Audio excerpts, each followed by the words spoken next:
Assalamualaikum warahmatullahi wabarakatuh. Salam sejahtera. Baik, pada kesempatan kali ini saya akan melanjutkan materi kita tentang bab yang pertama di dimensi 3 ya. Jadi kita lanjutkan materinya yaitu tentang menentukan jarak garis ke bidang lalu menentukan jarak bidang ke bidang. Nah, pada pertemuan sebelumnya kita sudah membahas bagaimana cara menentukan jarak titik ke titik, titik ke garis, titik ke bidang, lalu garis ke garis. Nah, jadi konsep menentukan jarak garis ke bidang, bidang ke bidang itu konsepnya hampir sama seperti menentukan jarak garis ke garis kayak gitu ya. Jadi intinya kita itu akan membuat suatu garis yang menghubungkan garis ke bidang atau bidang dengan bidang. Nah, di mana garis itu akan secara tegak lurus terhadap dua unsur tersebut. Nah, itu. Ya, jadi konsepnya hampir sama. Oke. Kita mulai materinya. Nah, sekarang kita mulai dulu menentukan jarak garis ke bidang. Jadi misalkan nih, saya punya suatu garis G, lalu ada bidang alfa, ya. Nah, cara menentukan jarak antara garis G ke bidang alfa itu seperti apa? Nah, jadi caranya kita akan mengambil suatu titik sembarang pada garis G, ya. Lalu kita proyeksikan ke bidang alfanya. Sehingga misalkan hasil proyeksi itu adalah titik B, jadi AB itu akan tegak lurus dengan G, ya. AB itu akan tegak lurus dengan G dan AB itu akan tegak lurus dengan bidang alfa, gitu. Nah, misalkan kita ambil suatu titik A dari garis G seperti ini. Nah, kita tarik suatu garis dari titik A. Nah, seperti ini. Nah, maka akan kita peroleh hasil proyeksi dari A itu adalah titik B. Titik B, begitu. Nah, di mana nanti AB ini akan tegak lurus dengan G, ya, tegak lurus dengan garis G, dan juga tegak lurus dengan bidang alfa, gitu, ya. Nah, itu konsepnya. Jadi AB ini adalah jarak antara garis G dengan bidang alfa. Nah, itu konsepnya ya, hampir sama kayak menentukan jarak garis ke garis. Jadi kita menentukan suatu garis yang menghubungkan dua unsur. Jadi garis itu tegak lurus terhadap dua unsur tersebut. Nah, seperti ini. Jadi AB itu tegak lurus dengan G, juga tegak lurus dengan bidang alfa. Nah, supaya lebih jelas kita masuk ke contohnya. Oke. Nah, misalkan saya punya contoh soal seperti ini. Diketahui balok PQRS TUVW dengan panjang PQ-nya 6 cm, QR-nya 4 cm, lalu RV-nya 3 cm. Tentukan jarak antara garis PQ dengan bidang SR-VW dan garis PS dan bidang QR-WT. Lalu garis SW dan bidang PR-VT. Gitu. Nah, kita coba dulu menentukan yang A, pertanyaan A. Nah, oke, jadi jarak antara garis PQ dan bidang SR-VW. Nah, ini balok PQRS TUVW-nya. Jadi panjang PQ-nya 6, panjang QR-nya 4 cm, lalu RV-nya 3 cm, kayak gitu, ya. Nah, pertama garis PQ dengan bidang SR-VW. Jadi PQ ini yang ini ya. Nah, ini garis PQ. Lalu bidang SR-VW berarti SR-VW. Nah, berarti bidangnya yang ini. Nah, jarak antara PQ dengan SR-VW itu seperti apa? Nah, konsepnya sama.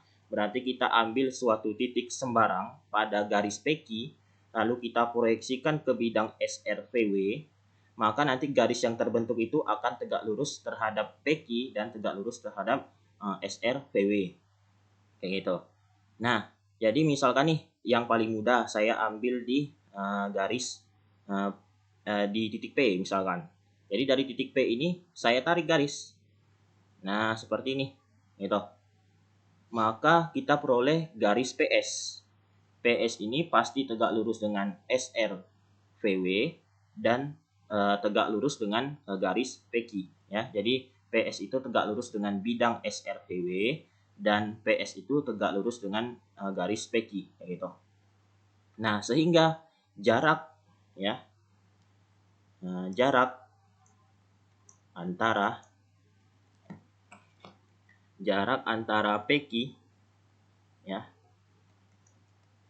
dan bidang SR-VW itu sama dengan panjang ruas garis PS. Nah, panjang ruas garis PS-nya berapa? Jadi PS itu panjangnya sama dengan QR ya.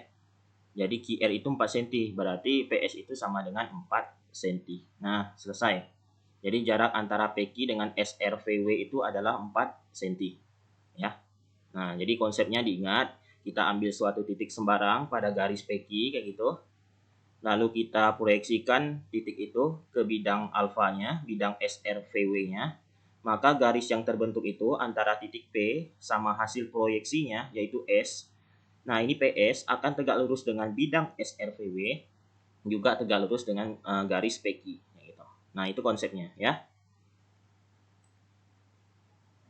Nah, oke. Kalau masih kurang jelas, silahkan diulangi video ini. Nah, kita lanjutkan yang B. Nah, sekarang garis PS dengan QRWT. PS, berarti PS itu yang di sini ya. Nah, PS itu berarti yang di sini. PS ini ya. Oke, lalu QRWT.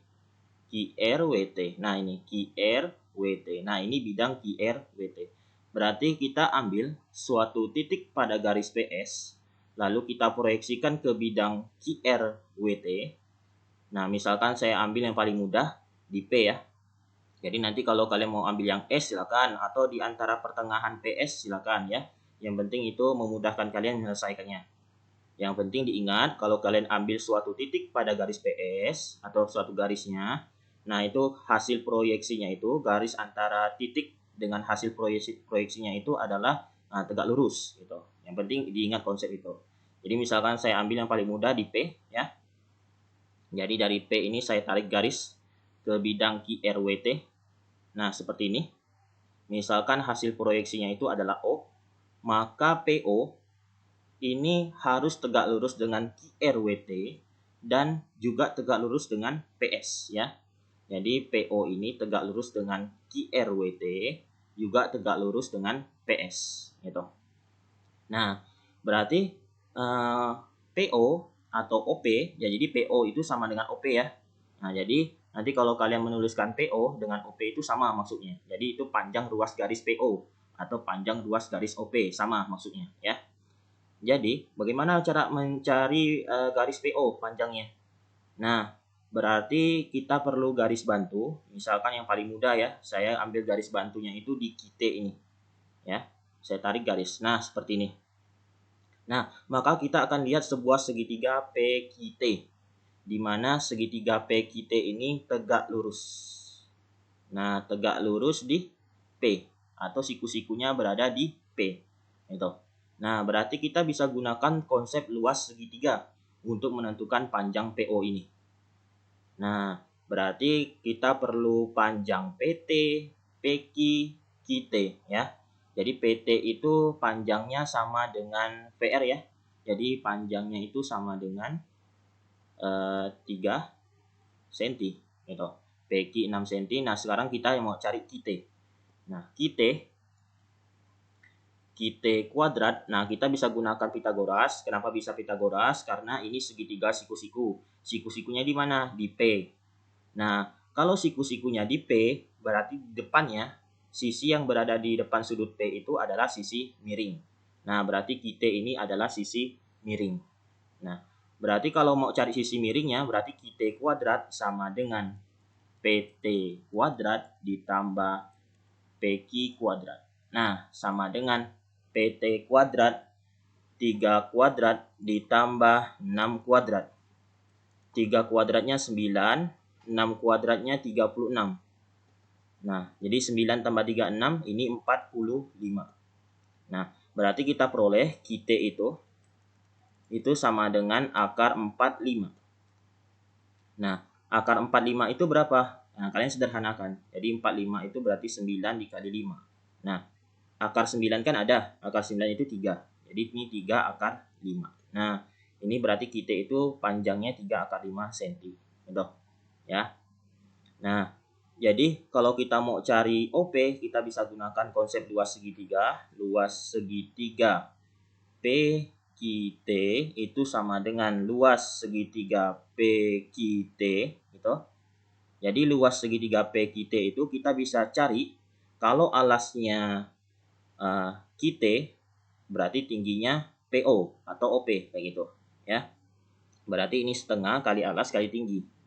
Setengah kali QT dikali PO, jadi alas kali tinggi, sama dengan setengah kalau alasnya PQ berarti tingginya PT gitu. PQ PT. Nah, setengahnya bisa kita coret. Nah, kita peroleh karena kita mau cari PO, berarti PO sama dengan PQ dikali PT per QT. Sama dengan PQ-nya berapa? PQ itu 6. PT itu 3. Itu. QT itu 3 akar 5. Nah, jadi 3 itu bisa kita coret. Nah, berarti ini jadi 6 per akar 5. Nah, kita rasionalkan. Jadi ini dikali akar 5 per akar 5. Jadi sama dengan 6 dikali akar 5, 6 akar 5. Akar 5 dikali akar 5, nah itu jadi akar 25. Akar 25 itu adalah 5. Nah, berarti panjang PO itu sama dengan 6 akar 5 per 5 cm. Nah, udah. Berarti jarak antara PS dan QR WT itu sama dengan 6 akar 5 per 5 cm. Nah, itu ya. Oke, nah jadi diingat konsepnya, kita ambil suatu titik pada suatu garis, lalu kita proyeksikan ke suatu bidang. Nah, titik sama proyeksinya itu garis yang terbentuk harus tegak lurus dengan bidangnya, dengan garis yang sebelumnya, kayak gitu. Jadi itu konsepnya. Oke, nanti kalau kurang jelas silakan diulangi video ini. Nah, sekarang kita lanjutkan lagi yang C ya. Nah, garis SW dengan PRVT. Nah, SW-nya berarti di sini PRVT. Berarti PRVT. Nah, berarti bidangnya ini. Nah, sama konsepnya, kita ambil suatu titik pada garis SW, lalu kita proyeksikan ke bidang PRVT-nya. Nah, nanti titiknya itu, titik sama proyeksinya itu harus tegak lurus. Misalkan saya ambil dari titik S ya, yang paling mudah. Nanti kalau mau ambil dari W juga bisa, atau pertengahannya juga boleh, ya, bebas. Jadi misalkan saya ambil S di sini. Nah, jadi ini saya tarik garis dari titik S. Nah, seperti ini. Misalkan hasil proyeksinya itu adalah O, maka OS ini tegak lurus dengan PRVT dan tegak lurus dengan garis SW yaitu. Nah, berarti gimana cara mencari panjang SO? Nah, kita bisa gunakan konsep luas segitiga juga. Jadi kita perlu garis bantu di sini di PR. Nah, saya buat garis bantunya PR. Nah, berarti kita ketahui sebuah segitiga PSR, di mana segitiga PSR ini siku-sikunya berada di S. Nah, berada di S. Nah, berarti kita perlu tahu panjang SR dengan PS. SR itu panjangnya sama dengan PQ, berarti ini 6 cm. Lalu PS itu panjangnya sama dengan QR, berarti 4 cm. Gitu. Nah, jadi kita perlu juga tahu panjang PR. Nah, berarti PR itu kita bisa gunakan Pitagorasnya. Jadi PR kuadrat sama dengan, nah PR ini adalah sisi miring. Kenapa sisi miring? Karena di depan sudut S. Nah, ini perhatikan ya. Di S ini kan siku-sikunya di sini. Berarti di depannya itu adalah sisi miring ya. Jadi PR kuadrat sama dengan PS kuadrat ditambah SR kuadrat. Nah, berarti PS kuadrat 4 kuadrat ditambah 6 kuadrat. Jadi 16 ditambah 36. 16 ditambah 36 hasilnya 52. Berarti PR itu sama dengan akar 52. Akar 52 kalian sederhanakan berarti 4 dikali 13 ya. Nah, akar 4 dikali 13. Akar 4 kan berarti 2. Berarti ini 2 akar 13 cm. Nah, kita sudah dapat PR-nya. Berarti luas segitiga PSR itu sama dengan luas segitiga PSR gitu. Nah, misalkan luas segitiga PSR ini kita pakai alasnya itu adalah PR, berarti tingginya SO atau OS ya. Berarti setengah dikali PR dikali SO sama dengan, atau luas segitiga PSR itu sama dengan, kalau SR-nya alas berarti tingginya PS. Berarti setengah dikali SR dikali PS. Nah, setengahnya bisa kita coret ya. Berarti SO sama dengan SR dikali PS per PR. Sama dengan SR-nya. SR itu adalah 6. Gitu. PS adalah 4 cm. Lalu PR itu 2 akar 13. Nah, jadi 2 ini bisa kita coret. Nah, coret di sini berarti ini tinggal 2 ya. Jadi 6 dikali 2 jadi 12 per akar 13 gitu. Nah, 12 per akar 13 kita rasionalkan jadi kali akar 13 per akar 13. Nah, ini jadi 12 per 13 akar 13 gitu. Nah, senti. Jadi jarak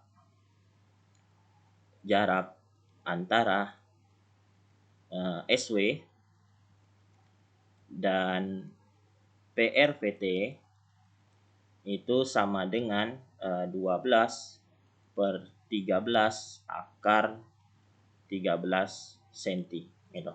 Nah, itu kita dapat jaraknya. Oke, diingat ya, materi ini jarak antara garis ke bidang konsepnya hampir sama seperti menentukan jarak garis ke garis. Nah, jadi kita tentukan suatu titik pada garisnya, lalu kita proyeksikan ke bidangnya, lalu garis yang terbentuk antara titik sama hasil proyeksinya itu harus tegak lurus terhadap garis dan bidangnya, yaitu. Nah, itu konsepnya. Oke, silakan nanti diulangi lagi kalau masih kurang jelas video ini. Nah, kita lanjutkan materi kita. Nah, bagaimana cara menentukan jarak bidang ke bidang? Nah, jarak bidang ke bidang konsepnya juga hampir sama, kayak menentukan jarak antara dua garis dan jarak garis ke bidang, hampir sama ya. Nah, misalkan saya punya bidang alfa, lalu ada bidang beta seperti ini. Nah, cara menentukannya gimana? Jadi kita ambil suatu titik sembarang pada bidang betanya ya.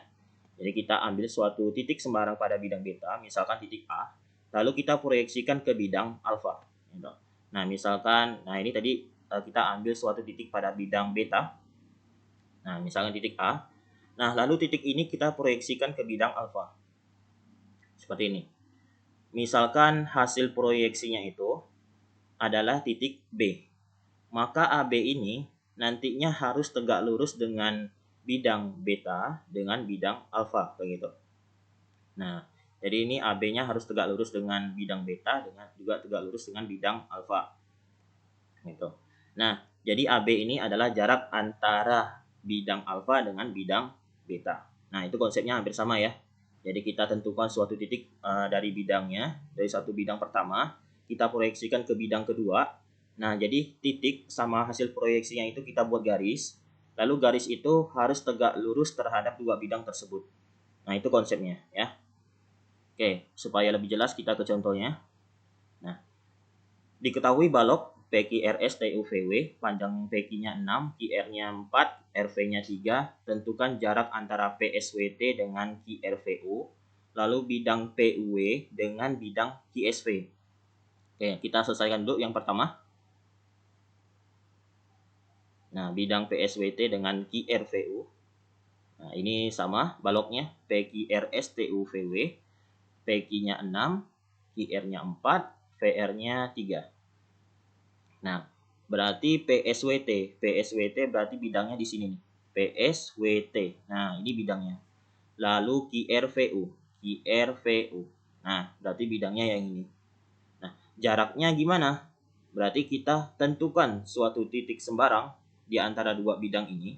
Lalu kita proyeksikan ke bidang lainnya. Nah, jadi jarak antara garis yang terbentuk antara titik sama hasil proyeksinya itu harus tegak lurus terhadap bidang tersebut. Nah, misalkan saya ambil di titik P, gitu ya. Di titik P misalkan. Nah, saya tarik garis, maka sampai ke proyeksinya itu adalah Q. Maka PQ ini harus tegak lurus dengan QRVU, tegak lurus dengan PSWT. Gitu. Ya. Nah, jadi PQ ini adalah jarak antara PSWT dengan QRVU. Ya. Nah, berarti jarak antara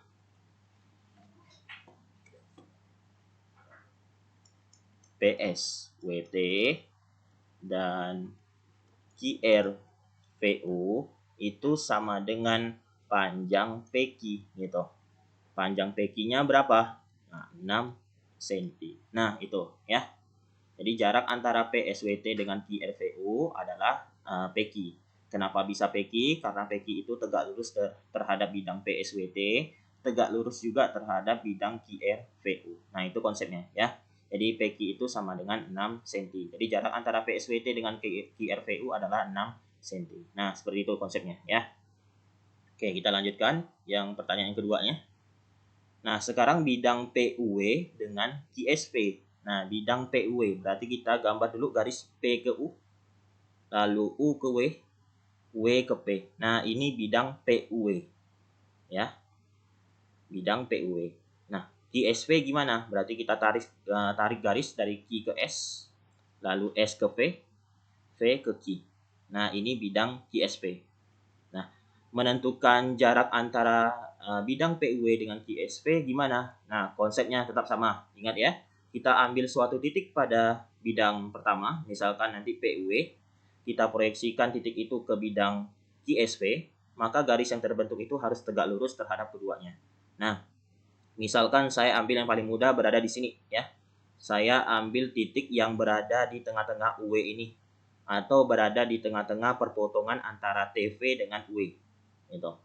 Nah, misalkan titik A ya. Jadi titik A ini adalah perpotongan antara UW sama TV gitu. Nah, lalu dari titik A ini saya proyeksikan ke bidang QSP. Nah, seperti ini jadinya. Misalkan ini hasil proyeksinya itu adalah titik B. Gitu. Nah, jadi AB ini tegak lurus dengan QSP. Jadi harus tegak lurus. Lalu juga harus tegak lurus dengan bidang PUW. Nah, gimana cara menentukan ini tegak lurus atau tidak? Nah, ini misalkan saya tarik garis dari titik A sampai ke P, seperti ini. Nah, ini nanti AB ini tegak lurus dengan AP, ya. Tegak lurus dengan AP, gitu. Nah, sekarang mencari panjang AB-nya gimana? Nah, saya ambil suatu titik saya tarik garis dari titik A sampai memotong garis QS, sampai memotong garis QS ya. Nah, jadi seperti ini. Oke. Nah, misalkan itu namanya titik A ke bidang garis SQ itu adalah perpotongannya berada di C misalkan ya. Nah, dari C ini saya tarik garis C ke V. Nah, seperti ini. Nah, maka kita akan lihat suatu segitiga ACV, di mana segitiga ACV ini siku-sikunya berada di A, ya. Jelas ya? Jadi siku-sikunya berada di A. Nah, berarti kita bisa gunakan konsep luas segitiganya, yaitu setengah kali alas kali tinggi. Nah, berarti kita perlu tahu panjang AV-nya berapa, panjang AC berapa, lalu CV-nya berapa. Nah, misalkan yang paling mudah itu panjang AC. Panjang AC itu sama dengan panjang PT, QU, RV dengan SW, atau sama dengan tinggi baloknya. Nah, jadi AC itu sama dengan 3 cm. Nah, kita dapat. Jadi AC itu sama dengan 3 cm. Nah, sekarang kita mau cari panjang AV. Tapi sebelumnya kita harus cari panjang TV dulu. Nah, berarti TV ya.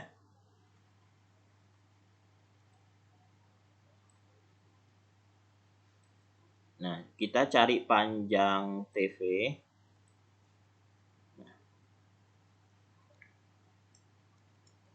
Nah, kita mau cari panjang TV, berarti kita perhatikan segitiga TUV boleh, atau TWV juga boleh ya. Misalkan saya pakai ini segitiga TUV, berarti siku-sikunya berada di U ya. Nah, kalau siku-sikunya berada di U, berarti di depan sudut U-nya itu adalah sisi miring. Nah, berarti TV ini adalah sisi miring. Sehingga TV kuadrat itu sama dengan TU kuadrat ditambah UV kuadrat. TU kuadrat, TU itu 6 kuadrat. Ditambah UV. UV itu panjangnya sama kayak QR ya. 4 ya, berarti 4 kuadrat. Berarti ini 36 ditambah 16. Jadi ini sama dengan 52. Sehingga TV itu sama dengan akar dari 52. Akar 52 itu sama kayak tadi ya, berarti 4 dikali 13. Nah, berarti ini 2 akar 13. Oke. Nah, sehingga TV-nya kita dapat. Nah, AV itu setengah dari TV. Nah, berarti setengah dari 2 akar 13. Jadi ini akar 13 cm. Nah, jadi AV itu akar 13. Nah, kita dapat di sini. Jadi akar 13. Oke. Nah, sekarang kita mau cari panjang CV. Jadi CV itu kita bisa tentukan menggunakan Pitagoras juga. Kenapa bisa Pitagoras? Karena CV ini berada pada segitiga ACV. Siku-sikunya berada di A. Sehingga CV itu adalah sisi miring. Nah, CV kuadrat sama dengan AC kuadrat ditambah AP kuadrat ya. Karena sisi miringnya. Nah, sama dengan AC kuadrat. AC kuadrat itu 3 kuadrat ditambah AV. AV itu tadi akar 13. Jadi akar 13 kuadrat. Nah, sama dengan 3 kuadrat itu 9 ditambah akar 13 dikuadratkan. Berarti akar 13 kali akar 13. Tuh. Jadi akar 169. Akar 169 itu adalah 13. Atau singkatnya, kalau kalian ketemu akar 13 yang dikuadratkan atau nantinya ada bentuk akar seperti ini, dikuadratkan, maka akarnya hilang. Jadi tinggal 13. Jadi 9 tambah 13. Jadi 22.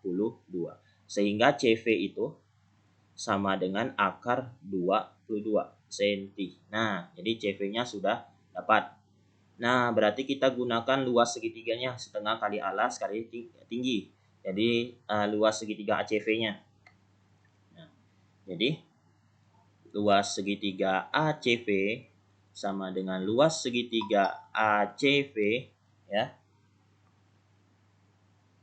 Luas segitiga ACV sama dengan luas segitiga ACV. Nah, berarti misalkan ini setengah kali alas kali tinggi ya, berarti setengah dikali.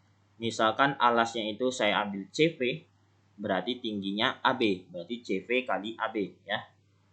Setengah kali CV kali AB.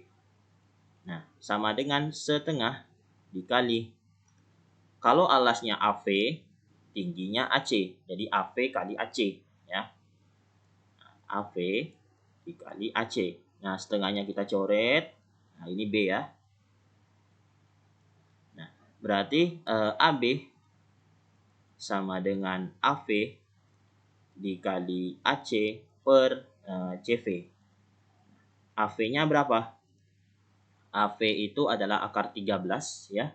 AV itu akar 13, AC itu adalah 3. Nah, akar 13 dikali 3 per CV. CV itu adalah, nah ini akar 22. Jadi akar 22. Berarti ini jadinya 3 akar 13 per akar 22. Nah, ini. Nah, kita rasionalkan.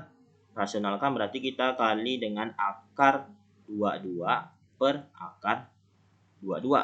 Nah, ini berarti ini sama dengan 3 akar 13 dikali 22 per akar 22 kali akar 22. Berarti itu akar 22 kuadrat.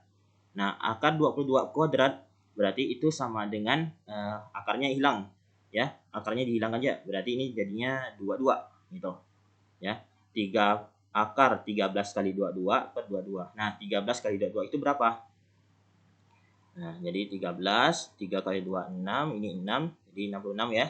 1 kali 2, 2, ini 22. Nah, ini berarti 286. Nah, berarti ini jadinya 3 akar 286 per 22. Nah, berarti jarak antara bidang PUW dengan QSV, PUW dan QSV itu sama dengan 3 akar 286 per 22 cm. Nah, itu ya. Nah, itu jarak antara PUW dengan QSV. Nah, silakan nanti diulangi lagi video ini kalau masih kurang jelas ya. Kita lanjutkan. Contoh terakhir. Nah, contoh 2. Kubus ABCDEFGH panjang rusuknya 6 cm. Tentukan jarak antara bidang BDE dengan CHF. Oke, nah ini kubusnya ABCDEFGH. Lalu BDE. Nah, kita tarik garis dari B ke D ya. Seperti ini. Lalu D ke E, lalu E ke B. Nah, ini bidang BDE. Oke. Nah, lalu CHF. Berarti kita tarik garis dari titik C ke H, H ke F, F ke C. Nah, ini CHF.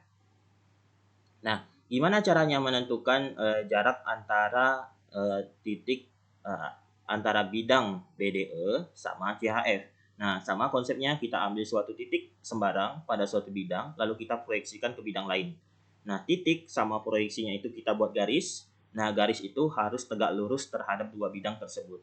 Nah, misalkan saya ambil titiknya itu berada di sini misalkan. Nah, perpotongan antara HF sama G. Nah, misalkan titiknya itu adalah titik P. Nah, lalu dari titik P ini saya proyeksikan ke bidang BDE. Nah, seperti ini. Nah, misalkan hasil proyeksinya itu adalah O. Sehingga OP ini harus tegak lurus dengan bidang BDE dan juga tegak lurus dengan bidang CHF. Jadi tadi konsepnya sama ya kayak contoh satu tadi ya. Jadi ini pasti tegak lurus nih. Kalau saya tarik garis dari titik P sampai ke C, nah ini tegak lurus nantinya ya. Oke.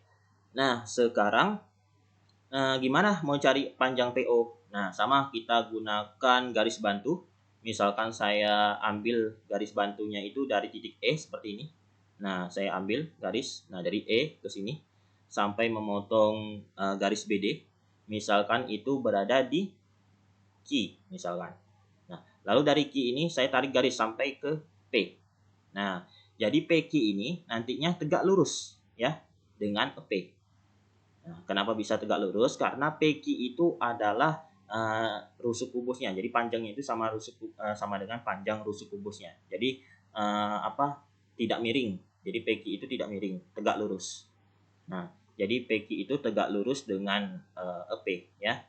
Jadi kita peroleh suatu segitiga EPQ, siku-sikunya berada di P. Nah, gimana caranya? Nah, sama konsepnya. Jadi kita harus tahu panjang EP, PQ sama EQ gitu. Nah, EP berarti kita harus tahu dulu EG-nya berapa ya. EG. Nah, masih ingat EG itu adalah diagonal bidang ya. Diagonal bidang pada kubus. Rumusnya A akar 2, di mana A itu adalah rusuk kubusnya. Karena rusuknya itu adalah 6, berarti ini adalah 6 akar 2 cm. Nah, itu ya. Nah, sehingga EP itu sama dengan setengah dari EG ya, setengah dari EG karena titik P ini berada pas di pertengahan EG dan di pertengahan HF ya. Gitu. Jadi setengah dari EG, berarti setengah dari 6 akar 2. Nah, setengah kali 6 akar 2 itu jadinya 3 akar 2 cm. Nah, kita dapat EP itu 3 akar 2. Nah, sekarang PQ. PQ itu tadi panjangnya sama dengan rusuk kubus, berarti 6 cm ya. Panjangnya sama dengan 6 cm. Nah, sekarang kita mau cari panjang EQ ya. EQ. Nah, EQ. Nah, EQ itu pada segitiga EPQ, siku-sikunya berada di P. Berarti EQ itu adalah sisi miring. Kenapa sisi miring? Karena berada di depan siku-sikunya ya, di depan siku-siku. Nah, P kan siku-siku, di depannya itu adalah sisi eki. Nah, berarti eki itu adalah sisi miring ya. Jadi eki kuadrat sama dengan EP kuadrat ditambah PQ kuadrat. Nah, EP kuadratnya berapa? EP kuadrat 3 akar 2 dikuadratkan ditambah PQ. PQ itu 6. 6 kuadrat. Berarti sama dengan, nah 3 akar 2 kuadrat, masih ingat caranya? Jadi 3 akar 2 kuadrat itu 3 akar 2 dikali 3 akar 2. Jadi sama dengan 3 kali 3, 9. Akar 2 kali akar 2. Nah, akar 4. Akar 4 itu adalah 2. Jadi 9 kali 2 itu 18. Ini 18 ditambah 6 kuadrat, jelas 36 ya. Jadi Q kuadrat itu sama dengan 18 tambah 36, 54. Sehingga Q itu sama dengan akar dari 54. Akar 54 itu sama dengan 9 kali 6.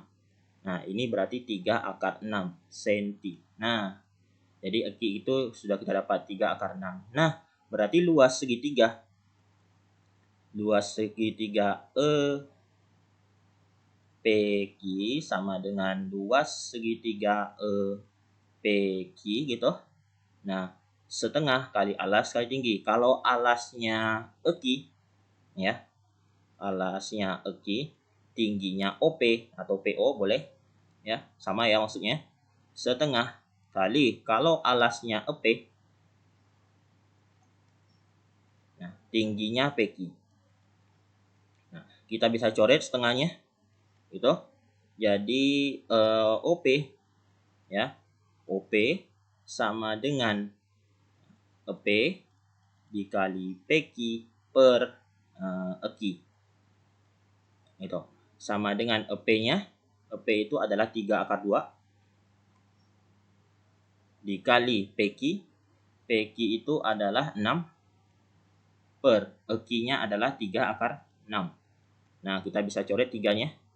Nah, berarti ini tinggal 6 akar 2 per akar 6.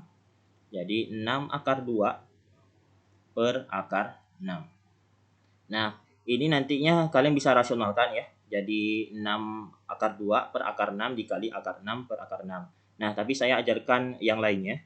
Cara menyederhanakan bentuk seperti ini. Jadi kita gunakan konsep sifat eksponen yang seperti ini. A per B pangkat N. Ini sama dengan A pangkat N per B pangkat N gitu. Sehingga kalau ini kan akar itu kan, kalau akar A ya misalkan, akar A itu sama-sama A pangkat setengah gitu. Sama-sama A pangkat setengah. Jadi ini 2 pangkat setengah, 6 pangkat setengah. Sehingga saya bisa tulis seperti ini. 6 akar sampai ke bawah 2 per 6 gitu. Sama dengan 6 akar 2 bagi 6, kalian sederhanakan jadi 1 per 3. Sama dengan akar 1 berapa? Akar 1 itu 1 ya, berarti 6 dikali 1. Nah, akar 3 berapa? Ya tetap akar 3. Gitu. Nah, jadi ini 6 per akar 3. Nah, kalian rasionalkan. Jadi ini akar 3 per akar 3. Jadi 6 akar 3 per 3 ya. Jadi 2 akar 3. Nah, 2 akar 3 cm. Jadi jarak antara